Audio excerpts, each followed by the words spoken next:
नमस्कार दोस्तों, आपका स्वागत है अपने YouTube चैनल PFP में। आज हम एक 80 रुपीज़ के धमाकेदार स्टॉक के बारे में बात करने वाले हैं। जो सेक्टर में ये काम करता है वो सेक्टर काफ़ी ज़्यादा उसका फ्यूचर ब्राइट दिखाई दे रहा है। आगे काफ़ी ज़्यादा ग्रोथ इस सेक्टर में हमें दिखाई दे सकती है। ये स्टॉक हमें मल्टी बैगर रिटर्न्स बनाकर दे सकता है। कौन सा स्टॉक है, इसका फंडामेंटल्स कैसे हैं, सभी चीज़ों के बारे में बात करने वाले हैं। लेकिन उससे पहले अगर आपने चैनल को सब्सक्राइब नहीं किया है तो प्लीज़ सब्सक्राइब कीजिए और रेगुलर अपडेट्स पाने के लिए नोटिफिकेशन बेल को प्रेस कीजिए। साथ ही साथ टेलीग्राम चैनल को भी ज्वाइन कीजिए जिसकी लिंक डिस्क्रिप्शन बॉक्स में दी गई है। तो कंपनी का नाम आपके सामने है, IRCON international limited, a government of India undertaking. यहाँ पर नाम सुनकर सिर्फ चले नहीं जाना है, कंपनी की पूरी डिटेल्स देंगे। यहाँ पर चप्पा चप्पा ढूंढेंगे कंपनी क्या काम करती है, कैसा काम करती है, उन सभी चीज़ों के बारे में बात करने वाले हैं। तो इंटरनेशनल नाम से ही आपको पता चलता है सिर्फ इंडिया में नहीं बाहर भी कामकाज करती है। तो यहाँ पर 20+ कंट्री में इसकी प्रेजेंस है। 40 ईयर्स ऑफ इंजीनियरिंग एक्सीलेंस हमें दिखाई देता है। तो यहाँ पर काफ़ी ज़्यादा डिटेल्स और भी दी गई हैं जैसे हम पढ़ने वाले हैं। तो यहाँ पर आप देख पाएंगे, मिशन देखते हैं कंपनी का मिशन क्या है। तो यहाँ पर कंपनी का मिशन है to effectively position the company so as to meet the construction needs of infrastructure development of the changing economic scenario in India and abroad. तो यहाँ पर ये इंफ्रास्ट्रक्चर में कामकाज करने वाली कंपनी है। To earn global recognition by providing high quality products and services in time and in conformity and best engineering practices. तो इंजीनियरिंग करने का, इंफ्रास्ट्रक्चर डेवलपमेंट करने का कामकाज करती है। कंपनी का विजन भी काफी ज्यादा अच्छा दिखाई दे रहा है। To be recognised nationally and internationally as a construction organisation comparable with the best in the field covering the entire spectrum of construction activities and the services in the infrastructure sector. तो यहाँ पर company का जो vision है काफी ज्यादा positive यहाँ पर दिखाई देता है। सारे स्पेक्ट्रम में, सारे फील्ड में, इंफ्रास्ट्रक्चर के हर एक सेगमेंट में काम करना चाहती है और नेशनली और इंटरनेशनली रिकॉग्नाइज्ड होना चाहती है। एक कंस्ट्रक्शन ऑर्गेनाइजेशन जो कि काफी ज्यादा रेप्यूटेड है। यहाँ पर अलग अलग सेक्टर्स में कंपनी कामकाज करती है, ये भी जान लेते हैं। कंपनी का अबाउट अस, मिशन साथ ही साथ विजन भी हमने जान लिया है। यहाँ पर अगर बात करें यहाँ पर एक्सपर्टीज के बारे में तो आप देख पाएंगे एक्सपर्टीज यहाँ पर रेलवे में दिखाई देती है, हाईवेज में दिखाई देती है, ब्रिज, फ्लाईओवर, बिल्डिंग्स, इलेक्ट्रिकल, साथ ही साथ यहाँ पर signalling, telecom, mechanical, coach factory, साथ ही साथ स्टेशन बिल्डिंग, MFC, एविएशन। तो काफ़ी ज़्यादा एक्सपर्टीज हमें यहाँ पर दिखाई देती है। प्रोजेक्ट्स के बारे में बात करें तो इंटरनेशनल प्रोजेक्ट्स भी दिखाई देते हैं। यहाँ पर railway, highways, bridge, flyover, buildings, electrical, signalling, telecom, mechanical, other जो चीज़ें हमें यहाँ पर एक्सपर्टीज दिखाई दे रही है, इंटरनेशनल प्रोजेक्ट्स और साथ ही साथ यहाँ पर डोमेस्टिक प्रोजेक्ट्स में भी हमें यहाँ पर दिखाई देती है। क्लाइंट्स यहाँ पर इंटरनेशनल और डोमेस्टिक दोनों ही आप इसे चेक कर सकते हैं। मैं आपको यहाँ पर एनकरेज करूंगा कि इसकी वेबसाइट को आप विजिट कीजिए जिससे आपको पता चलेगा स्टॉक कैसा है, यहाँ पर कंपनी क्या कामकाज करती है, क्योंकि कंपनी को जानेंगे तो ही स्टॉक को आप यहाँ पर इन्वेस्ट करने के बारे में सोच सकते हैं। तो फंडामेंटल एनालिसिस में आगे बढ़ते हैं, स्टॉक ने कैसा परफॉर्म किया है उसके बारे में भी बात कर लेते हैं।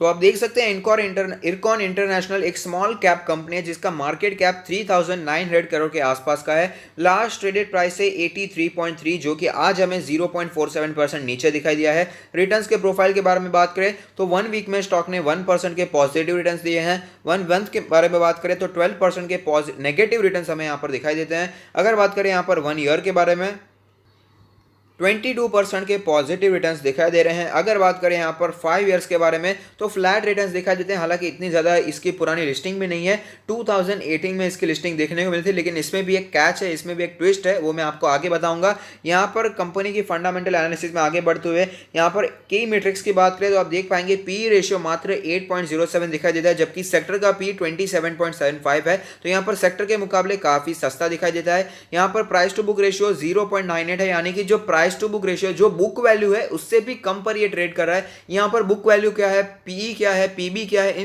इन सारी चीजों की अगर आपको जानकारी चाहिए तो फंडामेंटल एनालिसिस की सीरीज जरूर विजिट कीजिएगा, बहुत ही सरल भाषा में आपको पता चल जाएगा और उसका लिंक मैंने डिस्क्रिप्शन बॉक्स में दे दिया है। तो यहां पर सेक्टर का प्राइस टू बुक रेशियो है 2.85, डिविडेंड यील्ड काफी शानदार है, 3.72% की धमाकेदार डिविडेंड यील्ड हमें यहां पर दिखाई दे रही है। सेक्टर के बारे में बात करें तो 1.39% की डिविडेंड हमें दिखाई देती है। यहां पर कंपनी के प्रोफाइल के बारे में तो हमने बात कर ही ली है। अगर बात करें कंपनी के फाइनेंशियल ट्रेंड के बारे में तो आप देख पाएंगे फाइनेंशियल ट्रेंड ऊपर जाता हुआ नजर आ रहा है। यहां पर रेवेन्यू और प्रॉफिट दोनों ही ऊपर जाते हुए नजर आ रहे हैं। यहां पर कहीं पर भी गिरावट का माहौल दिखाई नहीं दे रहा है। यहां पर आप देख पाएंगे रेवेन्यू और प्रॉफिट साथ ही साथ ऊपर जाते हुए नजर आते हैं। फाइनेंशियल स्टेटमेंट्स के बारे में बात करें तो रेवेन्यू की जो इंडस्ट्री की ग्रोथ है वो है 6.99 यानी कि तकरीबन 7%, लेकिन यहां पर इरकॉन इंटरनेशनल की 11.5% के आसपास की दिखाई देती है।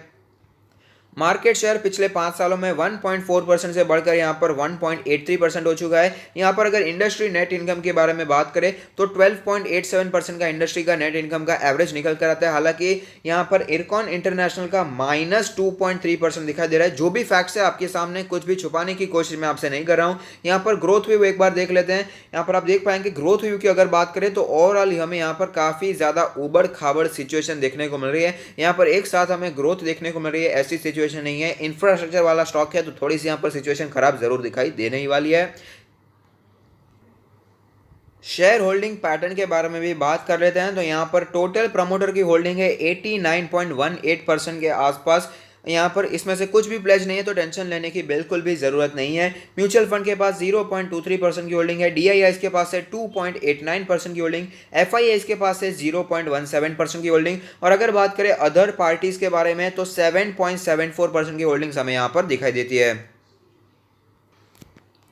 कुछ और बेसिस पर भी स्टॉक को एनालाइज कर लेते हैं। तो यहाँ पर जो ऑपरेटिंग मार्जिन दिखाई देता है वो है 12.4%, जो कि पिछले साल से हमें यहाँ पर स्लाइटली नीचे आता हुआ नजर आ रहा है। नेट प्रॉफिट मार्जिन के बारे में बात करें तो वो है यहाँ पर 8.43%, जो कि पिछले साल से थोड़ा सा हमें नीचे आता हुआ ही नजर आता है।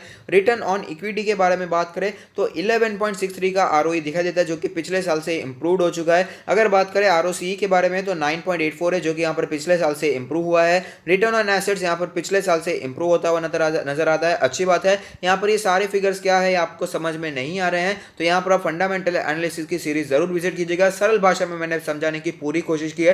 हालांकि आरओई आरओसी के नंबर जो है यहाँ पर अगर 20+ होते हैं तो बहुत ही शानदार माने जाते हैं। यहाँ पर उसके हिसाब से काफी ज्यादा नीचे दिखाई दे रहे हैं। लेकिन जो सेक्टर में ये कामकाज करता है इंफ्रास्ट्रक्चर सेक्टर, यहाँ पर मार्जिन काफी ज्यादा कम होते हैं। यहाँ पर कैपिटल की जरूरत काफी ज्यादा होती है और जो यहाँ पर मार्जिन होता है, जहाँ पर आपको प्रॉफिट मिलता है, वो काफी ज्यादा कम होता है। तो यहाँ पर ओवरऑल ठीक ठाक है, बहुत ही ज्यादा यहाँ पर अच्छा मार्जिन तो हम इसे नहीं कहेंगे। लेकिन अगर बात करें करंट रेशियो के बारे में तो 1.23 है, जो कि यहाँ पर पिछले साल से कम हुआ है। कोई भी बात नहीं है। यहाँ पर लिक्विडिटी की कोई रेशियो फिलहाल तो इशू यहाँ पर दिखाई नहीं देती है।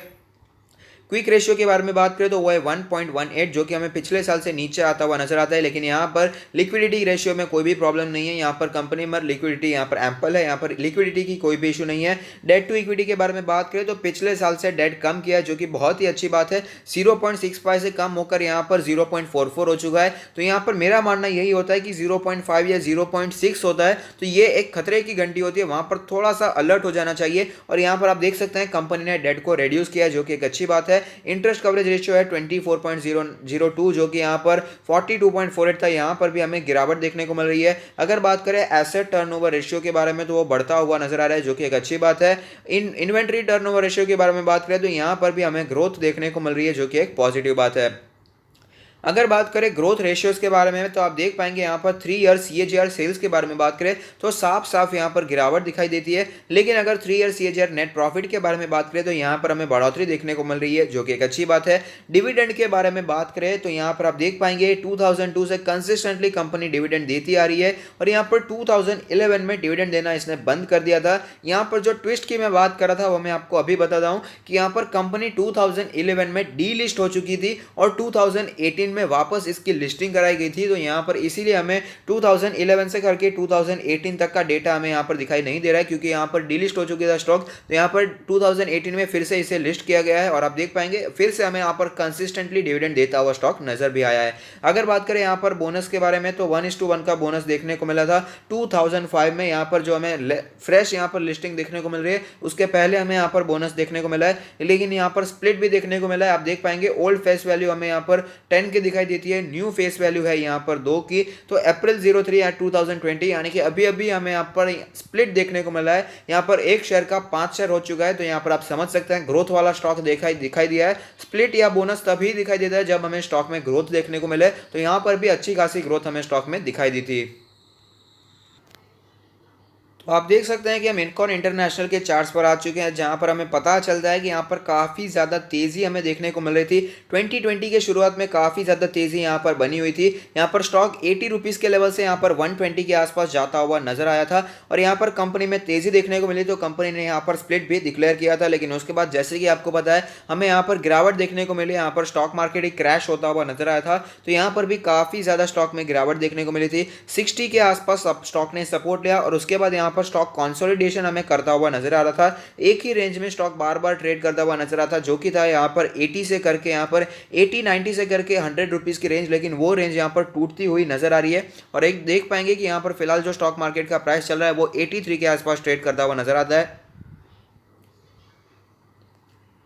यहाँ पर मैं आपको ऑल टाइम चार्ट दिखाना चाहूंगा, जहाँ पर एक कैंडल 1 मंथ को रिप्रेजेंट करेगी, जिससे हमें पता चलेगा स्टॉक ने कैसी मूवमेंट बना कर दी है।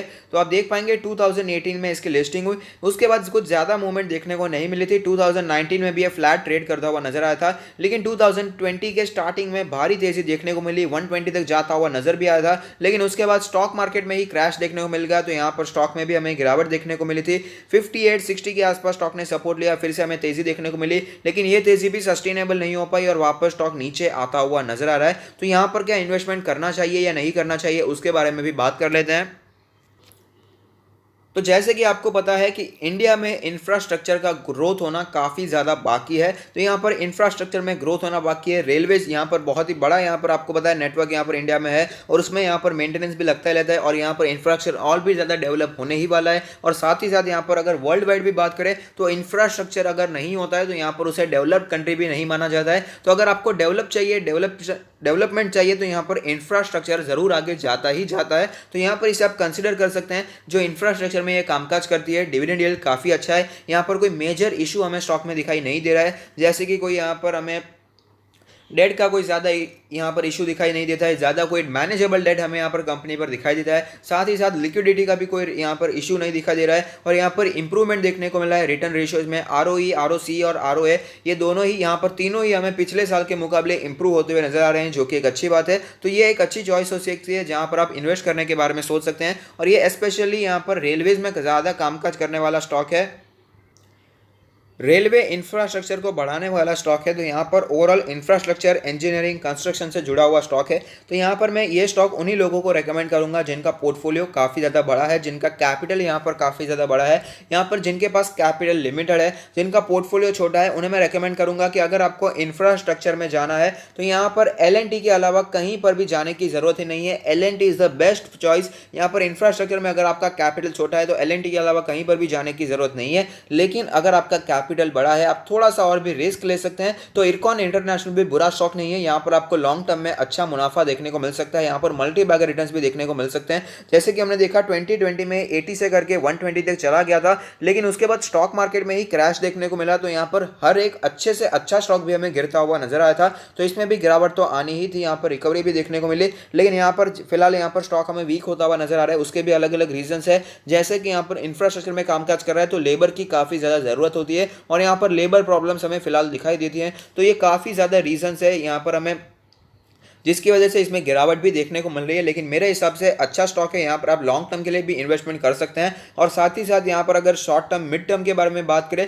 तो जैसे कि मैंने कहा ये एक स्मॉल कैप कंपनी है, और सेबी का मल्टी कैप का जो रूल आया है, हमें यहाँ पर स्मॉल कैप में इन्वेस्टमेंट आएगा, वो आता है नहीं आता है, लार्ज कैप में मर्ज हो जाता है। अगर चांसेस रहते हैं कि यहाँ पर स्मॉल कैप में इन्वेस्टमेंट आता है तो इरकॉन इंटरनेशनल में भी हमें यहाँ पर इन्वेस्टमेंट बढ़ता हुआ नजर आ सकता है, क्योंकि ये भी काफ़ी अच्छा स्टॉक है, फंडामेंटली स्ट्रॉन्ग स्टॉक है। तो यहाँ पर आप इन्वेस्टमेंट के बारे में सोच सकते हैं, अपने फाइनेंशियल एडवाइजर से कंसल्ट कर सकते हैं, और इसे अपने पोर्टफोलियो में जगह देने के बारे में सोच सकते हैं। ओवरऑल स्टॉक अच्छा है, इसे अपने पोर्टफोलियो में जगह दी जा सकती है। और अगर आप अपना पोर्टफोलियो हमसे रिव्यू करवाना चाहते हैं तो उसका लिंक भी डिस्क्रिप्शन बॉक्स में दी गई है। तो काफ़ी ज़्यादा मेहनत से आपके लिए वीडियो बनाते हैं। तो अगर आपको ये वीडियो पसंद आता है तो लाइक कीजिए, शेयर कीजिए, कमेंट कीजिए, सब्सक्राइब कीजिए और मुझे मोटिवेट कीजिए। Thank you. Stay happy, happy investing.